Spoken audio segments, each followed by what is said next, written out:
Olá, eu sou o Cris Botelho, CEO da NCP, e nós estamos aqui num momento extremamente especial.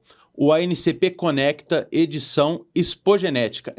A Expogenética já começou para a gente antecipadamente. E nós vamos passar aí vários capítulos antes do dia 15, que é o nosso grande dia do nosso seminário. Comigo aqui está a Maria Paula Negreiros, da nossa equipe de PDI, vai se apresentar e depois contar para vocês a nossa convidada super especial de hoje.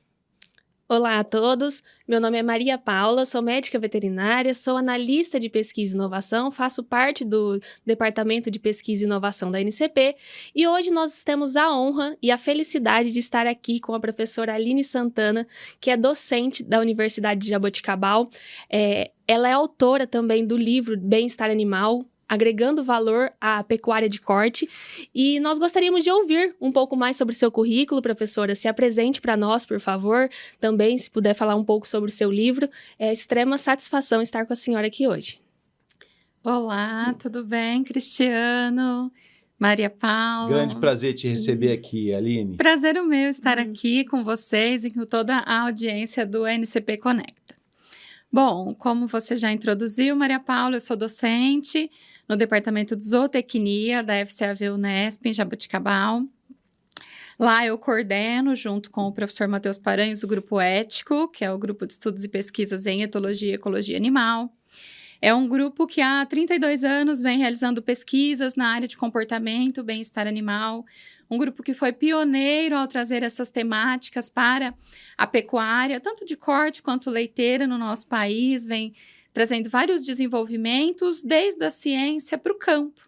E num desses desenvolvimentos foram feitas uma série de pesquisas e artigos publicados que se traduziram em manuais de boas práticas, parcerias nacionais e internacionais, que levaram à realização de eventos científicos, e num desses eventos a gente entendeu que era hora de produzir uma obra ali, um compilado de tudo aquilo que o Grupo Ético tinha feito ao longo do tempo e dessas parcerias trazidas, e aí surgiu o primeiro livro, Bem-Estar Animal como Valor Agregado à Cadeia Produtiva da Pecuária. Esse livro, a primeira edição saiu em 2016, tá? E aí, em 2023, comemorando os 30 mais um anos do Grupo Ético, a gente fez a segunda edição do livro, que é a nossa mais recente obra aí que está sendo comercializada lá pela FUNEP, Livraria da FUNEP. Então, é o livro que a gente vem lançando aí nos eventos mais recentemente. Maravilha! E assim, falando de tempo, a gente estava conversando aqui nos bastidores, eu quase que acompanhei os 30 anos, né? Eu conheci o professor Matheus, eu acho que em 97, acompanhando tese de mestrado de um amigo, o paulista, Carlos Eduardo Rocha, com um abate, na época com dados da Jacarezinho, e eu tive em Jaboticabal, conheci o Matheus, e depois disso tive o privilégio de ser aluno dele na disciplina de etologia, em 2000, eu acho, 2001 talvez. E, enfim, a gente admira esse trabalho de vocês desde então, né? E é sempre um grande prazer e uma honra para a gente falar sobre esse assunto tão importante.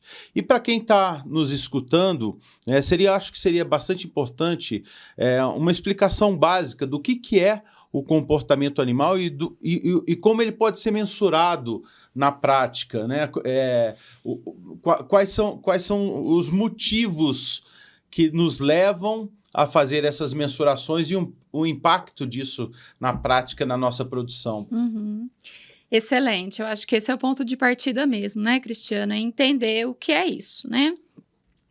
Falando de uma forma muito simples, o comportamento é tudo que o animal faz que possa ser observável ou mensurável, tá? Então, o comportamento, ele diz respeito às respostas do animal frente ao ambiente externo ou interno. Vamos traduzir em exemplos. Por exemplo, as respostas do animal frente aos outros ali do seu grupo, como ele reage de forma agressiva, ou quando eles reagem de forma amistosa frente a um outro animal ou frente ao ser humano. Então, é uma resposta frente ao ambiente, essa resposta é adaptativa, porque eles precisam interagir ali, essas interações sociais são importantes, né? Por exemplo, uma vaca, como ela se comporta frente ao seu bezerro, frente às outras do grupo, e também as reações frente ao seu ambiente interno. Por exemplo, o animal, ele tem fome, o que ele vai fazer? Ele tem que buscar alimento. E ele vai buscar através do quê? Do seu comportamento. Então, ele vai executar um comportamento que a gente chama de forrageio. Ele vai forragear, ele vai pastejar, ou ele vai buscar o coxo de concentrado, onde está lá a ração. Então, a gente diz que o comportamento, ele é o funcionamento do animal, num nível macro. Se eu fosse olhar o funcionamento do animal num nível subjacente, num nível micro, eu estaria olhando a fisiologia. Abrir aquela caixa preta e ver como ele funciona lá dentro. Se eu pego e lanço essa lupa para fora e olho como ele funciona, olhando ele de fora, esse é o comportamento. Então, eu vejo o que ele faz e eu vejo como ele faz. E isso nos dá muitas respostas sobre essa adaptação dele ao meio. E quando a gente pensa em pecuária de corte, pecuária leiteira também, ou qualquer tipo de produção, a adaptação do animal ao sistema, aos manejos, isso é super importante, porque isso tem uma relação enorme com a eficiência de um sistema produtivo.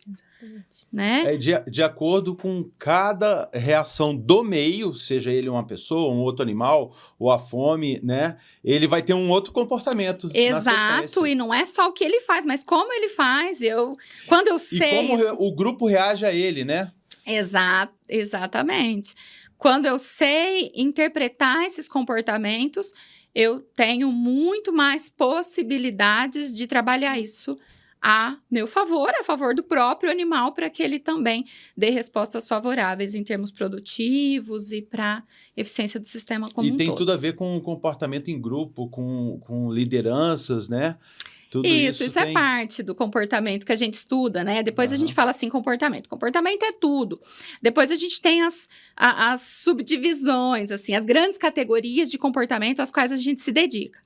E uma delas, muito importante, é o comportamento social. E aí a gente vai ver dominância, liderança, que é aí, né, como eles estabelecem essas relações de aquele que toma a frente ao acessar algum recurso e os outros vão atrás, os seguem, aprendem, né? Então, a vaca madrinha, eu colocar, né? Então, eu tenho animais jovens que eu vou colocar num novo piquete.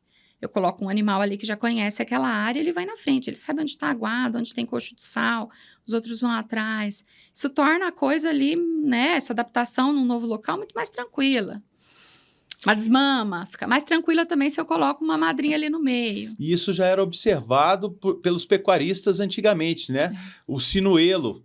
Para que servia o sinuelo? Né? Para dar sinal onde o gado ia. Geralmente o sinuelo é o líder da manada, né? Exatamente. É esse o princípio, né? Então, os produtores, eles sabem pela observação do dia a dia, e aí a gente vem trazendo dados, mostrando, às vezes, através da ciência, que ajustes, até onde certas práticas eu consigo aumentar em eficiência. A gente vai modulando isso, agregando informações, e é muito bacana essa parceria, porque o conhecimento tradicional, ele já existe, né? Eles estão em contato ali o tempo todo, e eles têm uma boa capacidade de observação também, porque é o dia a dia deles, né? Então, a gente realmente busca contribuir, agregar e trazer essa troca. Nós estamos falando de conhecimento. No seu livro, a senhora fala sobre o bem-estar como valor agregado, né? Como esse comportamento pode impactar nos resultados produtivos, né? Na produtividade aí, genética dos nossos rebanhos? Olha, tem uma série de vias pelas quais o comportamento pode estar relacionado com produtividade, né? Pensando aí de forma mais direta, a gente tem dados mostrando que Animais melhor manejados, mais tranquilos, têm efeitos diretos, por exemplo, em parâmetros de ganho de peso, tanto em confinamento quanto a pasto. Tá? A gente tem dados, por exemplo, da parte de reatividade, coletados ao longo de uma série temporal longa, né?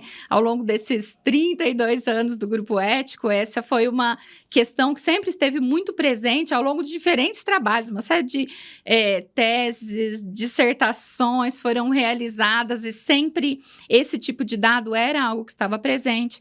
E a gente tem aí uma base sólida para dizer que existe essa relação entre um animal mais tranquilo, que é produto de um bom manejo, mas também pode ser produto de seleção, a gente vai chegar nisso daqui a pouco. Isso tem relação com melhor desempenho, melhor ganho de peso. Isso tem relação também com reprodução, índice reprodutivo. Então, a gente tem dados, por exemplo, acompanhando novilhas que foram submetidas a protocolo de IATF,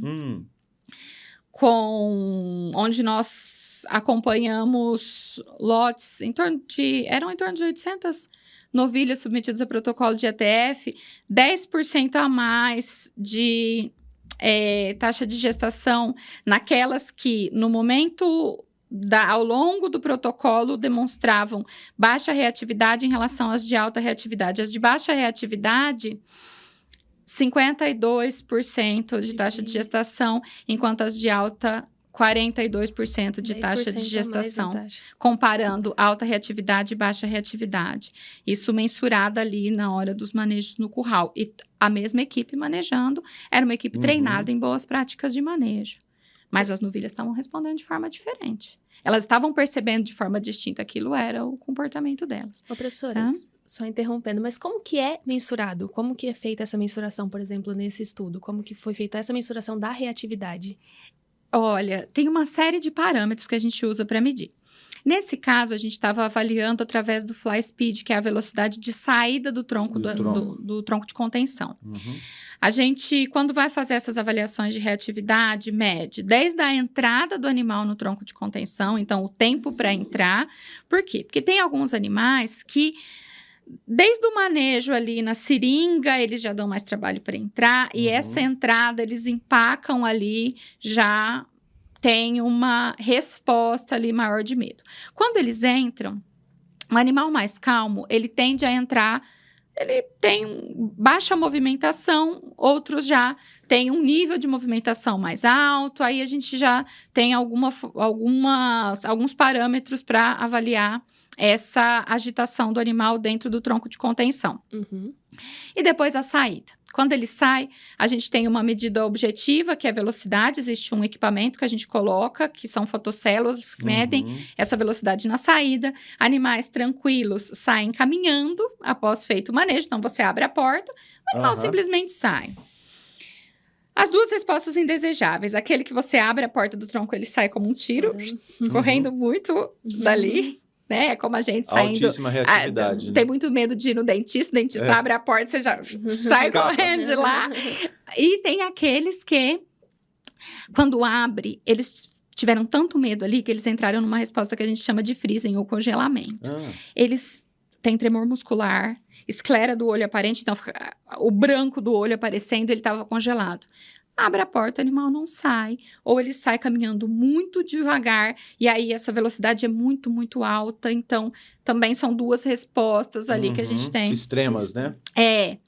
Então, aí depois quando eles saem, tem uma outra avaliação que é possível de ser feita, que é, eles saem, vão para uma das divisórias do curral, com o animal isolado ali sozinho. É possível fazer um outro teste da agitação dele frente a esse isolamento ali após sair, que... Em alguns casos, a gente pode fazer com o animal sozinho e ver como ele se comporta. Quando ele sai tranquilo, ele fica ali próximo às áreas de manejo, tem pouca movimentação. Quando sai muito nervoso, eles saem e tem reação de fuga, procura canto ou saltar contra a cerca. E tem algumas fazendas que adicionam aí a distância de fuga. Então, nesse momento que o animal sai, tem uma pessoa, trabalhador experiente, um Aham. colaborador, que entra e caminha em direção ao animal. E aí é atribuída Faz a uma medida nota da de 1 a distância de 5. fuga. Então, todas essas medidas são possíveis de ser feitas, podem ser adotadas. E a nossa busca hoje é tentar achar algo que dê uma boa resposta, boa herdabilidade e que eu consiga automatizar esse registro para tornar isso aplicável a grandes populações. É complexo, mas existem parâmetros já pré-definidos. Parâmetros Né? objetivos. As equipes que fazem essas mensurações são treinadas mediante esses parâmetros e se torna, vamos dizer que execuível de uma maneira muito uniforme, né? Com certeza. O ideal é que seja assim, né? Que a gente tenha uma medida que ela tenha um bom grau de objetividade para que eu consiga ter uma confiabilidade, diferentes observadores avaliarem de forma similar ali e confiável, né? Que eu consiga treinar.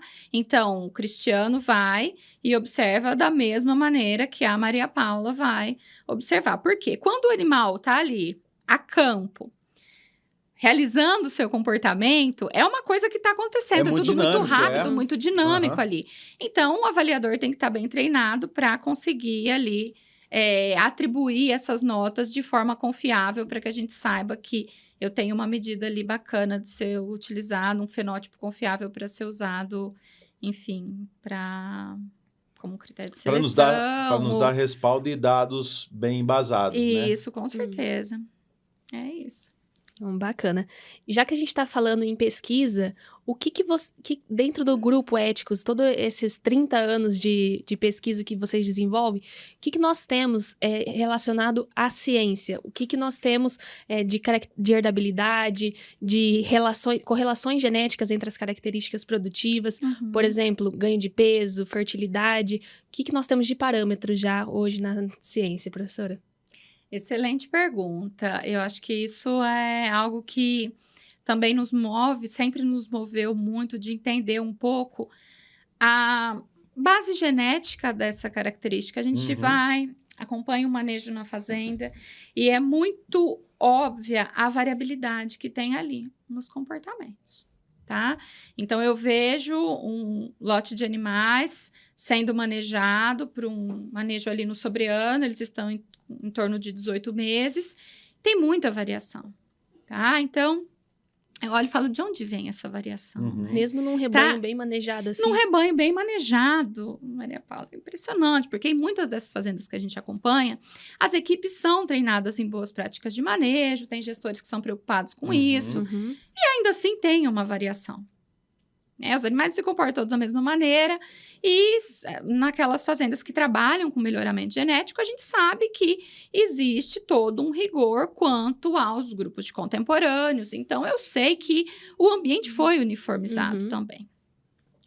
Nesse sentido, a gente busca entender de onde vem, né? Essas diferenças. E aí entram os trabalhos que o Grupo Ético também vem fazendo aí, né? Desde 20 anos atrás, de coletas de dados em mais larga escala para a estimativa de parâmetros genéticos. Então, a gente tem banco de dados bem robustos que permitiram essa avaliação. A coleta de dados do fenótipo comportamental, ela não é uma coisa tão simples, porque isso que a gente vinha comentando aqui agora, né? A equipe tem que estar lá, a equipe da pesquisa, treinada, falando a mesma língua, todo mundo com as confiabilidades. E a gente passou um bom tempo aí deslocando a equipe, fazendo isso em grandes fazendas, que a gente conseguiu dados bem bacanas, que nos mostrou o seguinte: herdabilidade varia de acordo com o indicador. Comentei com vocês que a gente tem diferentes indicadores em diferentes momentos ao longo desse manejo que a gente aplica. Não são todos iguais. A herdabilidade dessas medidas de reatividade dentro do tronco, na saída, na velocidade de saída, esses parâmetros do animal sozinho... Distância de fuga. Distância de fuga. Não é homogêneo, não dá para eu dizer que é a mesma coisa. Não, eles não estão medindo um aspecto único disso que é o temperamento do animal. As herdabilidades saem distintas Embora eles tenham correlação genética entre si, eles não são a mesma coisa, a gente já sabe disso. Uhum. Aparentemente, um está mais ligado a medo do ser humano, o outro uma questão de contenção, o quanto o animal tem de tensão. As pessoas são assim também, né? Claro. Tem gente que fala, eu não gosto de ficar em espaço muito apertado. É claustrofóbico. É claustrofóbico. O outro fala, eu não gosto de Uhum. que uma pessoa de muito contato físico com outra pessoa. Mas se me colocar num espaço apertado, eu até fico, só não me encosta. Uhum. E o animal, aparentemente, é isso também. E aí, o que a gente percebeu? As herdabilidades variavam ali de 0,15 a 0,30. Uhum. O que isso significa? Essa herdabilidade está variando ali de baixa a moderada. Ela responde à seleção, tá? Uhum. E eu tenho que me preocupar com os efeitos de ambiente. Porque se ela vai a 0,30, eu tenho 70% de algo ali que está no ambiente ou interação da genética com o ambiente influenciando nela. Uhum. Tá? Então, eu tenho que trabalhar com tudo junto. Por isso que é extremamente importante as boas práticas. As boas práticas de manejo, justamente. E aí, nos nossos dados, tá? Isso, assim, a gente tem muita confiança em falar que os nossos dados, a gente tem um conjunto grande ao longo de vários anos em diferentes rebanhos para a raça Nelore aqui no Brasil, que à medida que a gente teve maior herdabilidade, correlação genética favorável com outras características de interesse econômico, foi a velocidade de saída, ou fly speed. Uhum. E essa característica é interessante porque, além desses elementos favoráveis para seu uso como critério de seleção, ela é uma medida que nos permite automatizar o registro. Ela é menos subjetiva. Ela tem um grau de objetividade maior. Porque é direto um equipamento na velocidade, né? Isso, e ela me dá uma distribuição, né? Ela não é não são notas, né? Então, ela tem uma distribuição contínua. É um dado de tempo, eu tenho uma distância, eu calculo uma velocidade. E aí, eu consigo colocar isso num índice de seleção. Então, isso é bacana. Aproveitando, então, esse ponto dessa característica, que talvez seja a mais importante no caso de seleção, né? Como é que a gente pode incorporar isso no programa de melhoramento? Como é que é a visão da senhora com relação aos programas e os critérios de seleção, pensando aí nesse ponto da reatividade? Bom, os programas vinham utilizando essa característica como critério independente de seleção com descarte de animais que atingiam uma nota mais alta. Então, era utilizada uma nota de 1 a 5, em alguns casos excluindo-se a nota intermediária 3. Animal atingia nota 5, era um animal não manejável, um animal muito reativo. Isso era muito complicado porque tinha um viés grande ali de avaliador e também uma baixa frequência de ocorrência e também o modo, né? Ele era um critério, na verdade, para descarte de animais de temperamento muito indesejável.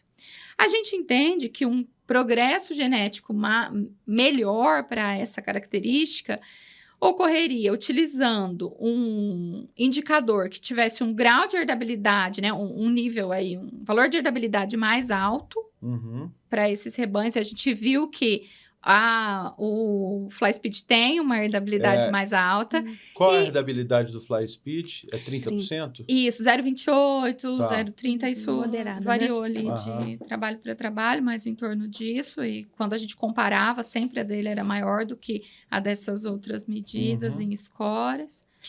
E a sua inserção no índice de seleção.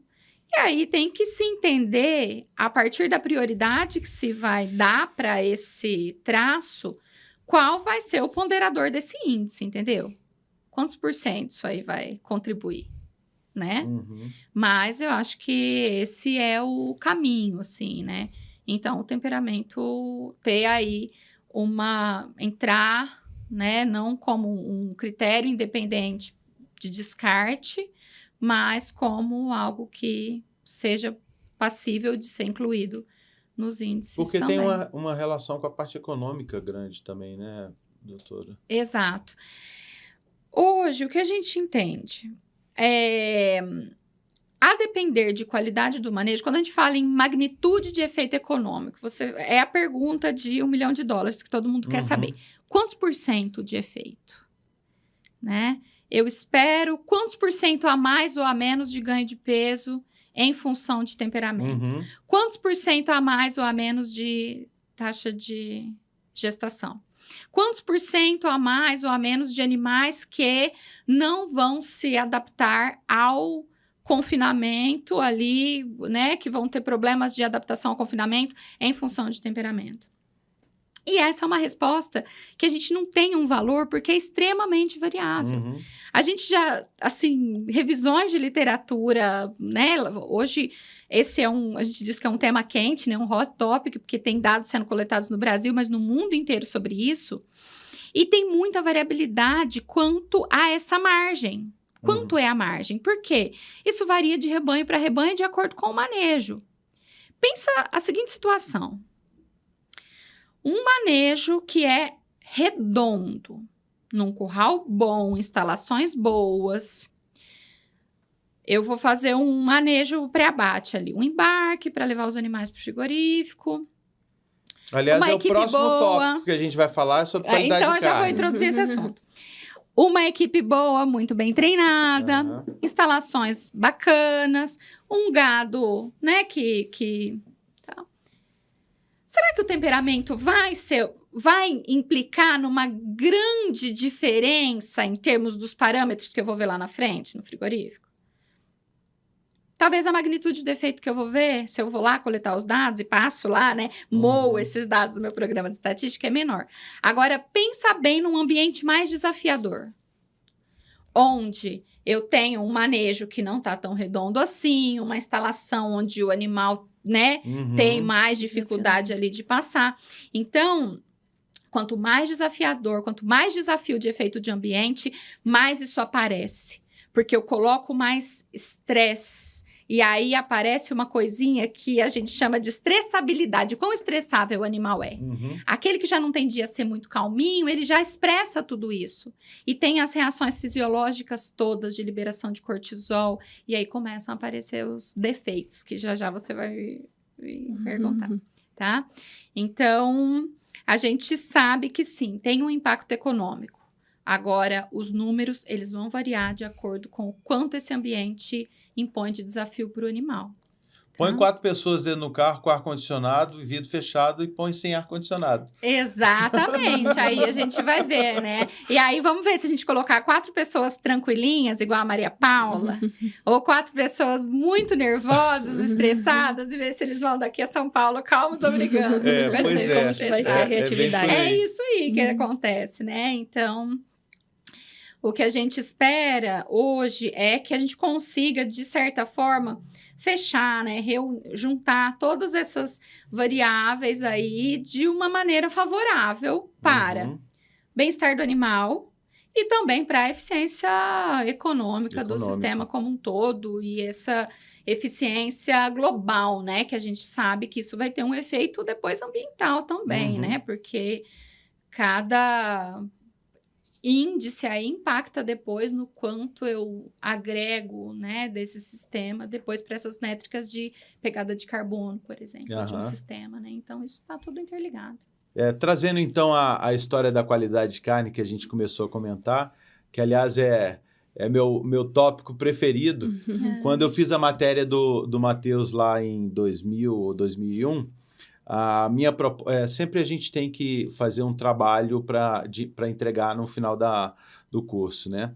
E o meu trabalho foi comportamento pré-abate. Olha que bacana. Era um abate halal, na época ainda era GJ, lá em Promissão, um abate halal, e a gente observou, fizemos uma escala composta de movimentos anterior, posterior e cabeça-pescoço, né? Esticava ou não, enfim. E a gente criou uma escala composta para olhar isso. Me conta um pouco das diversas experiências que vocês têm com relação a esse ponto extremamente importante e delicado, né? Que é a qualidade da carne afetada pela reatividade. Ah, excelente, Cristiano. Sabe que eu gostei muito de trabalhar com a parte de comportamento, temperamento aplicado ao melhoramento genético, porque eles ficavam vivos no final, né? Os tourinhos não iam para o abate, porque essa parte era que eu não gostava. Mas eu fui também para o frigorífico muitas vezes acompanhar depois acompanhava a reatividade na fazenda, né? Uma dessas coletas lá em Tangará da Serra, com a São Marcelo. Acompanhava a reatividade na fazenda e depois ia acompanhar esses animais durante o abate. Essa era a parte que eu não gostava, porque a gente via ali aquele tranquilinho, calminho, depois tinha que ir lá ver o bicho morrer, né? A gente do comportamento e bem-estar, essa parte aí realmente não era a minha preferida, mas eu ia. Quando eu criei esse score composto, a gente tinha que mostrar qual era a metodologia, né? Então, nós passamos aí umas 3, 4 dias só observando até criar o score e a gente precisava mostrar fotografias disso, né? Então, essa reação na canaleta de sanguinação diferentes de anterior, posterior e cabeça, a gente teve que mostrar isso. E assim, não é tão agradável para a maioria das pessoas, né? E aí, o que a gente tem, né, de dados sobre isso? A gente tem dados tanto de relação de reatividade com alguns dados de carcaça, por exemplo, deposição de gordura subcutânea, área de olho de lombo, dados de pH, tá? Porque esses animais mais reativos, eles já vão, né, num nível de reatividade maior, então eles têm ali um consumo maior das suas reservas de glicogênio muscular, e aí isso interfere na queda do pH pós-mortem, então eles ficam com pH mais alto, e aí uma maior susceptibilidade à carne DFD, né? Tem uma curva de pH mais rápida e para mais cedo, né? Mais alto. Isso, ele não foi o que a gente observou nesse estudo nosso. A gente não chegou a fazer maciez depois, mas a gente observou exatamente isso. Não tem a queda de pH para chegar ali constante, no valor, né, 5,5 até 5,7, 5,8, que é o desejável. Então, uma correlação disso com carcaças, com o número de carcaças com pH 6 ou mais, né, 6 ou acima. Que aí é já um indício, né, de DFD. E depois havia a coleta, né, do Longissimus dorsi, do contrafilé, vinha aqui para Jabuticabal e a gente seguia com os parâmetros físico-químicos da carne aqui na universidade. E a professora Lúcia Galvão de Albuquerque, a equipe dela estava fazendo estimação de parâmetro genético para as características de qualidade de carne. E a gente correlacionou depois também, né, fez os parâmetros para a relação disso com a reatividade. E encontrou correlação com coloração e com a maciez medida através da força de cisalhamento. Né? Então, coloração, os parâmetros de coloração L e A mais baixos também nos animais de maior reatividade. Isso aí é um artigo que a gente publicou no Journal Animal Science em 2015, tá lá. E aí, para quem quiser ver.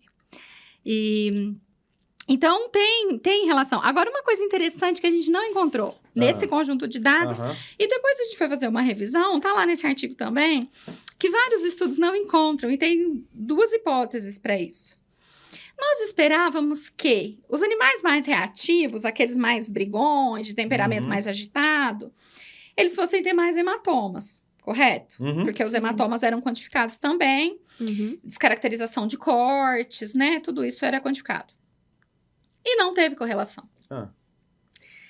E aí, os dados não mostravam. A gente foi dar uma estudada e na literatura também a gente encontra associação na literatura muito frequente, muito forte, com o pH para esses animais, em função justamente, né, da fisiologia do estresse ali, né, previamente, durante o manejo pré-abate, depois com essa queda do pH pós-mortem, mas com o corte escuro menos, com o hematoma menos. Aham.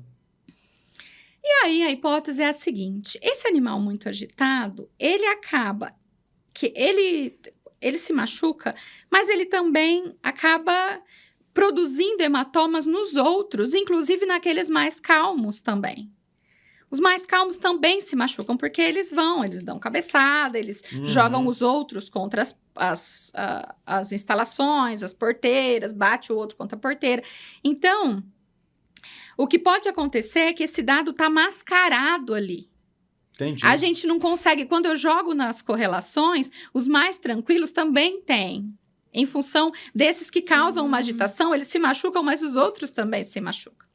Aham. E aí, outra coisa, né, que pode talvez ter contribuído para isso, às vezes os animais mais tranquilos, eles tendem a se deslocar, às vezes, de forma mais devagar, mais lenta pelas instalações. E aí, às vezes, eles que tomam uns cutucões para se deslocar mais rápido. Entendi. Aquele muito agitado, Aham. que tá nervoso, ele tende a se deslocar mais rápido pelos corredores ali, e aí Acaba é o que ajudando o vai... manejo, né? Aí ele talvez não toma tanto cutucão, e isso Uhum. também é um dos fatores que contribui para a parte, pelo menos, de hematoma na carcaça.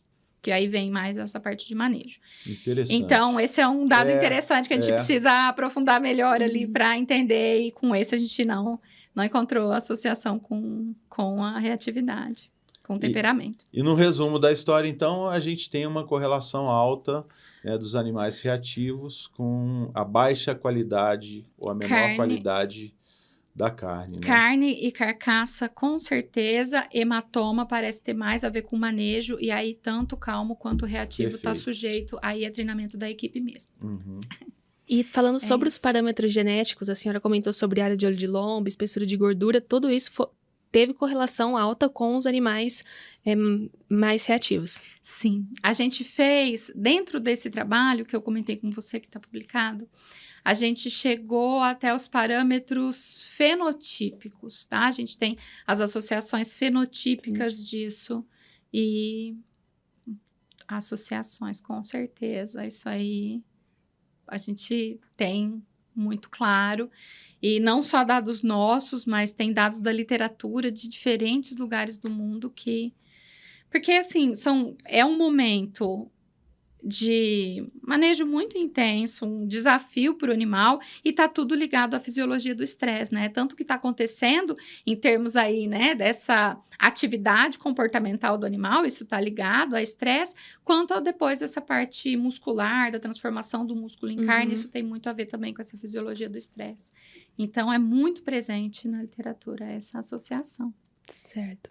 Tá? E além das características de carcaça, professora, quais outras características vocês já trabalharam na estimativa dos parâmetros? Ganho de peso, fertilidade, que é mais relacionado aos programas de melhoramento, que a gente pode pensar isso na seleção, né? Pensando no critério de seleção a ser adotado dentro dos programas de melhoramento. Tá.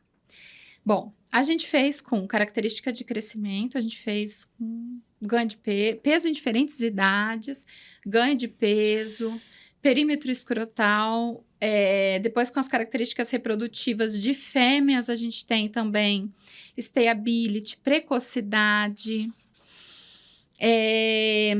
idade ao primeiro parto, que mais?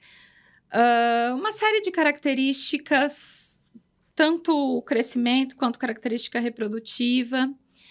De uma maneira geral, o que a gente encontra? Correlações que são no sentido favorável, ou seja, para crescimento. Para as diferentes características, os diferentes indicadores, os valores variam um pouco, mas animais de temperamento mais calmo tendem a ter correlação genética favorável com melhor ganho de peso, melhor precocidade sexual e características favoráveis também de reprodução no macho, tá?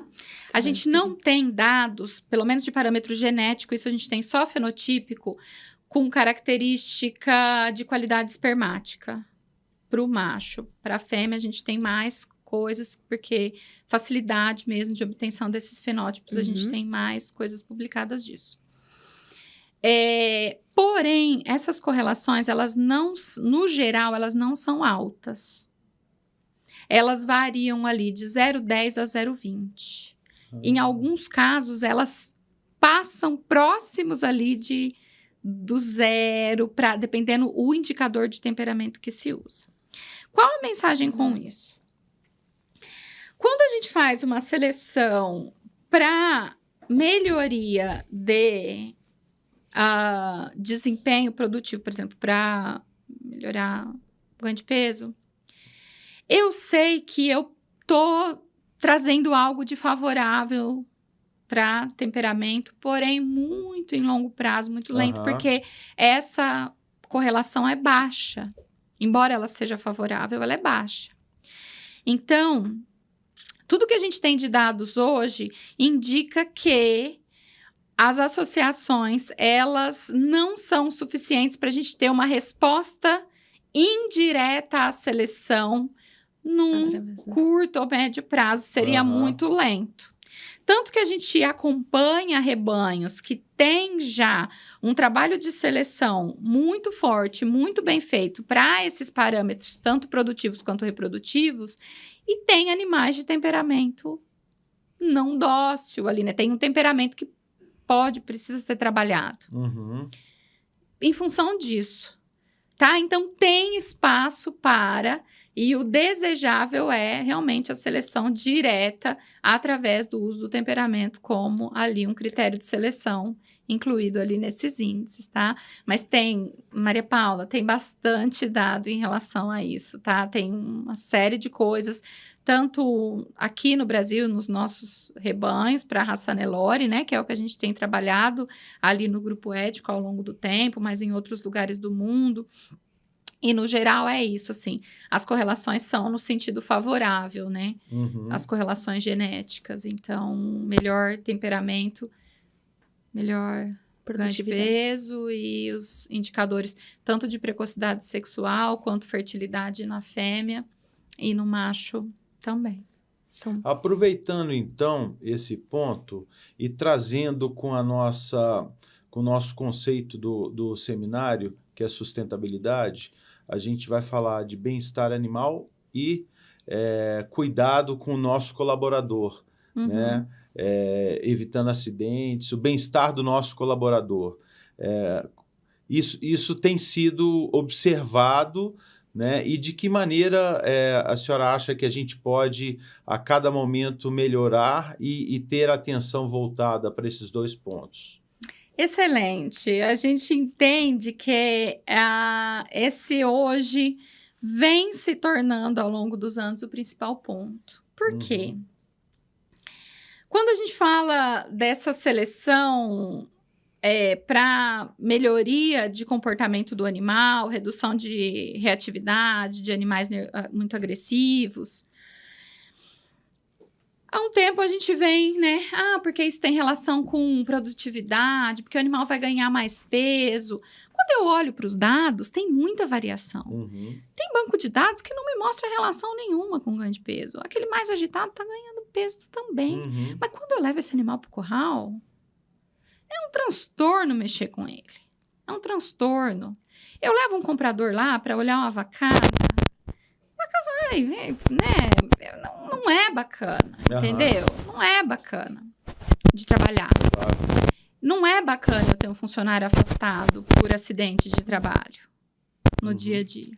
E os acidentes de trabalho são multifatoriais, mas um dos motivos lida com um animal muito agitado, né? A gente...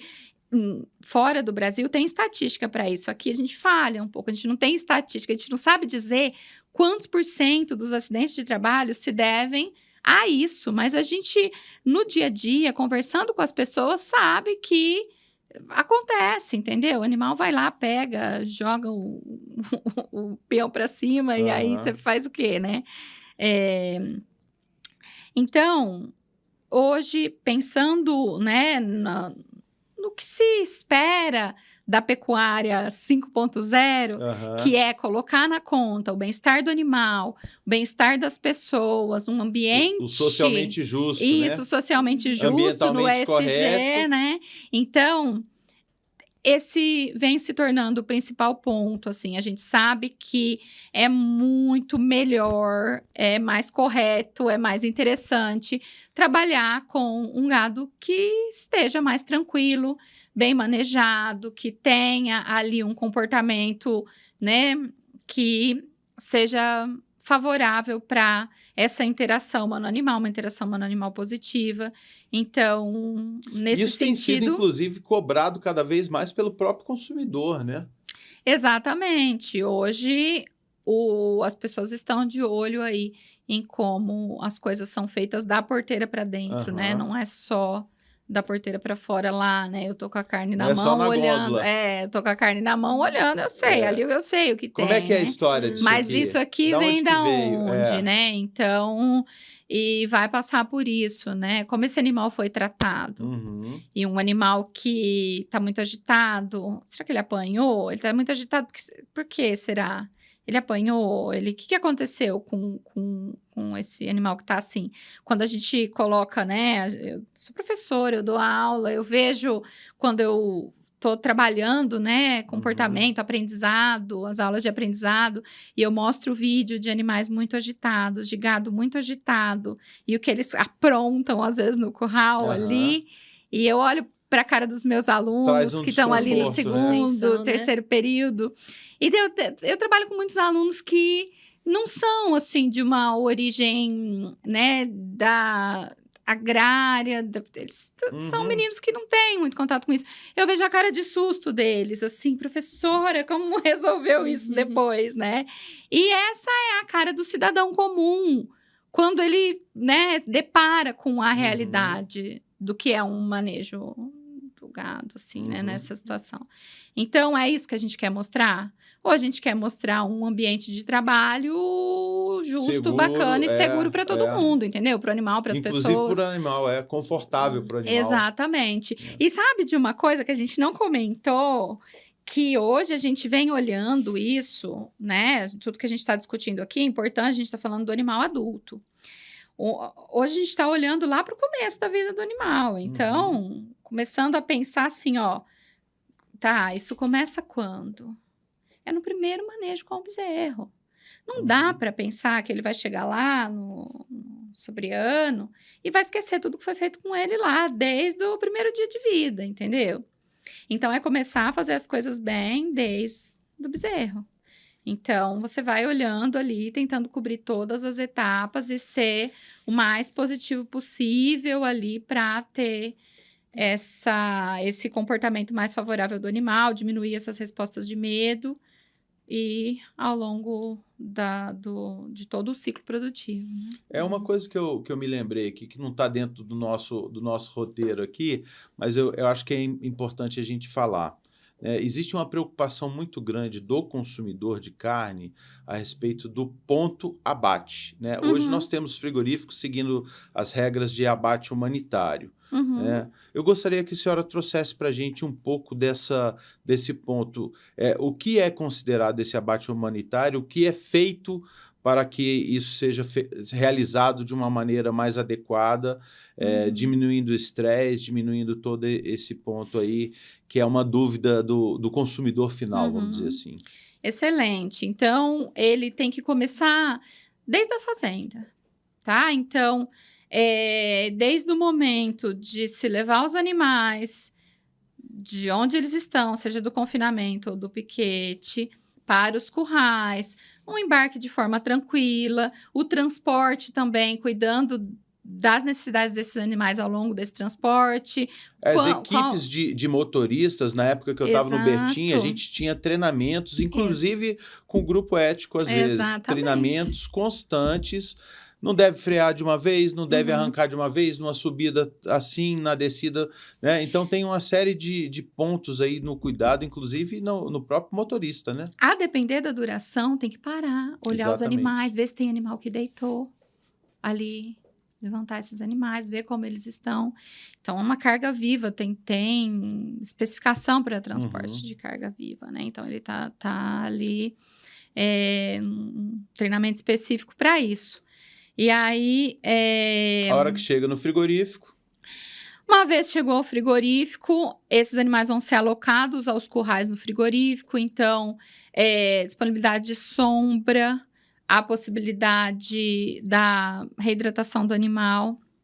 E aí, esse animal ter uma espera ali, onde ele possa, né, realmente ter uma área de descanso mesmo. E aí, um manejo tranquilo ao longo de todo o processo depois. O animal ser insensibilizado de forma eficiente, ele tem que estar insensível, independente do método que vai ser utilizado. Então, a pistola de dado cativo ou penetrante tem que produzir uma insensibilização que seja eficiente, o animal estar insensível no momento da sangria, e isso tem parâmetros objetivos que se usa para garantir, avaliar e ver se de fato foi bem feita a insensibilização, e aí transcorre-se então as etapas seguintes já que vão ocorrer com o animal já tecnicamente, né, após a sangria. Eu já considero que o animal já não tem mais sofrimento, ele já vai ter ocorrido ali a morte daquele indivíduo. Tá? Então, tudo isso tem que ser feito de modo a garantir que não ocorra sofrimento para o animal e o menor estresse possível. É lógico que tirar o animal da sua área de vida e passar por locais novos, a novidade sempre é algo que deixa eles mais atentos. Então, tem que buscar minimizar tudo isso através desses manejos que eu comentei mais. Bem feitos, tecnicamente corretos. E todos são inspecionados, né? Ou Exatamente. Municipal, ou estadual, ou federal, e garantem essa eficiência aí desse abate humanitário. Isso, tem o sistema oficial de inspeção que vai ocorrer no nível em que está aquela planta, e todos os frigoríficos que exportam, né, as grandes indústrias, elas têm as auditorias internas, né? E tem as pessoas que estão responsáveis pelo bem-estar animal ali da própria planta, né? Então, tem ali um cuidado, né, com o bem-estar animal também. Pelas equipes internas. Nós estamos falando já no abate, né? Mas e para o nosso telespectador, que é o criador, na fazenda, o que a senhora tem de dica para a gente promover esse bem-estar? O que é interessante? Pensando num sistema de ciclo completo, ou então dentro de um confinamento, o que a gente tem de técnicas e ferramentas para proporcionar o bem-estar animal? Olha, tem uma série de coisas. Hoje a gente tem bastante informação já. Por exemplo, o Grupo Ético tem os manuais de boas práticas. Tem vários manuais de boas práticas, né? Então, a gente tem esses manuais, hoje estão disponíveis lá no site do Grupo Ético.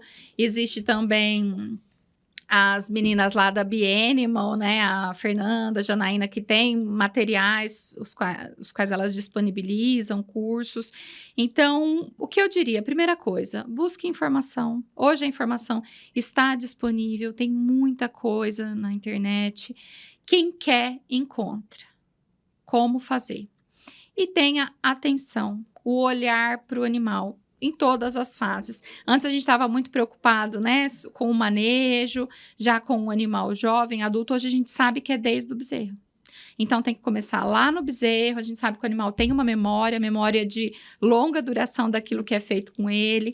Então, um olhar atento, e cuidado ali geral com os animais, com as equipes. Então, treinamento das equipes é algo importantíssimo, valorização das equipes, que vai impactar diretamente no modo como essas pessoas vão depois tratar os animais, né? Então, uma série de coisas aí que são importantes. Ô, professora, e quais são as tendências de pesquisa que o Grupo Éticos tem realizado? O que tem de novo? Tem alguma novidade relacionada a essa temática toda que nós comentamos aqui, que cabe a gente comentar? Olha, a gente hoje vem trabalhando lá bastante com essa parte da estimulação tátil e os trabalhos com essa fase mais inicial da vida dos animais, do bezerro. Também começando agora um pouco com essa parte de parâmetros mais automatizados para registro. Como conseguir obter os registros, os dados do temperamento de uma forma mais automatizada, para que eu consiga ter aí os dados em grandes populações, facilitar a obtenção do fenótipo, que vai otimizar depois o uso desses indicadores aplicados a grandes populações aí para fins de melhoramento. Então, é uma robustez do banco de dados, né? Isso, é uma vertente aí que a gente vem trabalhando, né? Então, tem uma série de coisas acontecendo lá e a gente vem trabalhando. Tem alguma novidade que é furo de reportagem que a gente pode contar aqui? Algo assim que tá para ser lançado, que tá no forno? Olha, que tá no forno, o que eu poderia te contar que tá no forno?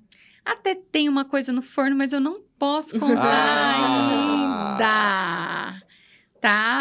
Spoiler, pequeno. Ó, eu coloco depois lá nos comentários. Quando você colocar lá no ar, eu vou jogar lá no comentário, tá? Então fica de olho aí nos comentários. Vai ter spoiler aí. Vai ter spoiler lá nos comentários. Tá ótimo. Tá bom? Ótimo. Perfeito. Professora, então assim, pra gente finalizar, em relação à seleção, né? Nós estamos aqui falando sobre melhoramento genético, né? Dentro da NCP. Então, são favoráveis as correlações entre as características, mas se a gente quer selecionar para um bem-estar animal, para um animal mais dócil, nós precisamos aplicar uma seleção direta. Exato. E para isso nós precisamos ter um componente direto para promover isso, né? Então, pensando na seleção, nós vamos ter que ter uma DEP, uma característica direta para selecionar, certo? Certo. Então, as nossas perspectivas futuras é que a gente venha a ter dentro da nossa avaliação uma característica direta para a seleção, né? Então, isso eu acredito que é o que o criador deve estar querendo saber. E aí, vocês vão ter a DEP para bem-estar? Como que vai ser isso? Então, esse aí é um dos spoilers aí que vão aparecer lá no comentário, entendeu? Então, o nosso objetivo hoje é buscar uma forma que a gente consiga automatizar esse registro que vai nos permitir coletar, chegar lá, acoplar um dispositivo, esse dispositivo vai fazer o registro e a gente consiga, através de imagem computacional, tirou, levou, e aí obtém esses dados e consegue tirar a informação ali do fly speed, né, a velocidade de saída, sem toda a dificuldade que acontece hoje com o equipamento, que a gente tem um equipamento hoje que é bem complicado, a empresa não tem uma produção em larga escala disso, a gente faz ainda de forma manual, o equipamento ele é quase que um protótipo, tá?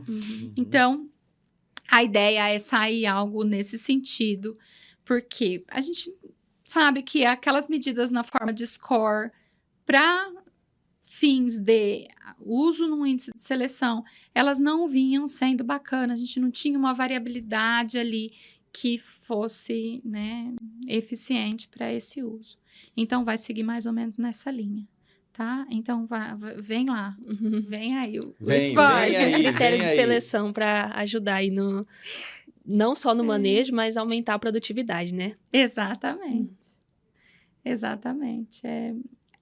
A gente confia bastante nessas medidas ligadas à velocidade de saída, como o animal sai, ou nas medidas que têm uma maior objetividade no seu registro. Tempo atrás, o pessoal vinha usando aquela medida de quanto o animal, de acelerômetros no tronco ou na balança. Quanto ele se mexe, né? Isso, quanto ele se mexe, teve até um dispositivo, né? A Mafei, né? Isso, reateste, uma coisa... Porque a gente sabe que tem animal que a reação dele, ele não tem um temperamento desejável, mas a reação dele não é de movimento. Ela é de congelar. Então, medroso, né? Isso. E o negócio não é... Se não é bem validado, morre no ninho, entendeu? Porque não pega em larga escala. Então, por isso que você tem que fazer um negócio que é bem validado. Você confia na medida e aí faz o dispositivo. Agora, fazer o dispositivo para depois obter as medidas, parece que fica ao contrário. Então, hoje a gente tem muita medida, tem muito parâmetro. E aí a coisa parece que vai melhor assim. Certo? Professora Aline, muitíssimo obrigado. Eu gostaria que você deixasse agora a mensagem final para o nosso pecuarista, para aquele que está no dia a dia da lida, né? E que às vezes enxerga o melhoramento genético como algo muito, muito avançado, né? E, na verdade, ele já aplica, em sua maioria das vezes, no seu dia a dia, mas é de extrema importância que a gente ressalte esses pontos, né? E principalmente ligado à parte do comportamento animal. Qual que é a sua mensagem final aí para o nosso querido amigo pecuarista que está nos assistindo? Bom, primeiramente gostaria de agradecer pela oportunidade de estar aqui com vocês, dialogar sobre esse assunto, dialogar também com os colegas aí pecuaristas, que sem vocês e o trabalho de vocês, tudo que a gente faz não faria o menor sentido.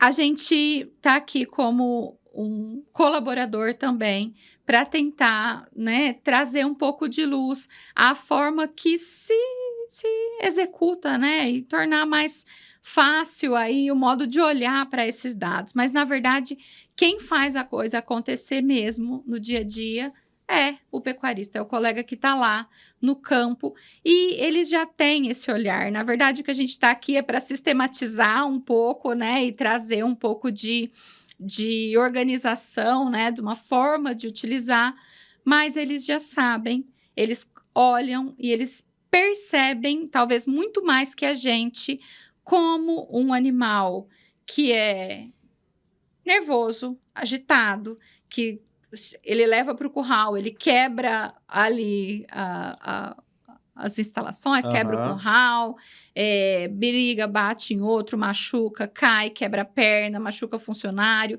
Eles sabem o dano que isso traz, né? A dor de cabeça que isso traz. Então, a ideia é juntar os esforços, né? Eles entendendo a importância disso, a gente aqui buscando formas de sistematizar e colocar isso nos índices de seleção e tentar otimizar aí para que todo mundo ganhe com essas ferramentas do melhoramento genético. A gente sabe e acredita que o futuro, a pecuária 5.0 não vai acontecer sem a gente colocar todo mundo na conta e colocar na conta também a qualidade de vida das pessoas, dos animais e a eficiência econômica para o nosso colega produtor. Ótimo. E qual é o ponto de comunicação e de conexão do pecuarista que quiser entrar em contato com o Grupo Ético? Excelente. Então, a gente tem lá o Instagram do Grupo Ético, que é @Grupo Ético. A gente tem o site do Grupo Ético, que é grupoético.org. Lá tem os manuais de boas práticas que ele pode baixar. O livro Bem-Estar como Valor Agregado nas Cadeias Produtivas da Pecuária está sendo comercializado via FUNEP. Então, a livraria da FUNEP, da Unesp, da FCAV, Unesp. E tem também o nosso e-mail, né? O meu e-mail pessoal, aline.santana@unesp.br. Fico à disposição aí para quem quiser, né? E um recado importante também, professora, é que nós vamos, durante o seminário, né, da Expogenética, nós teremos uma mesa redonda, onde os participantes do podcast estarão conosco, né? Então, quem quiser fazer perguntas, terá a oportunidade de direcionar diretamente para a professora Aline durante o seminário, né?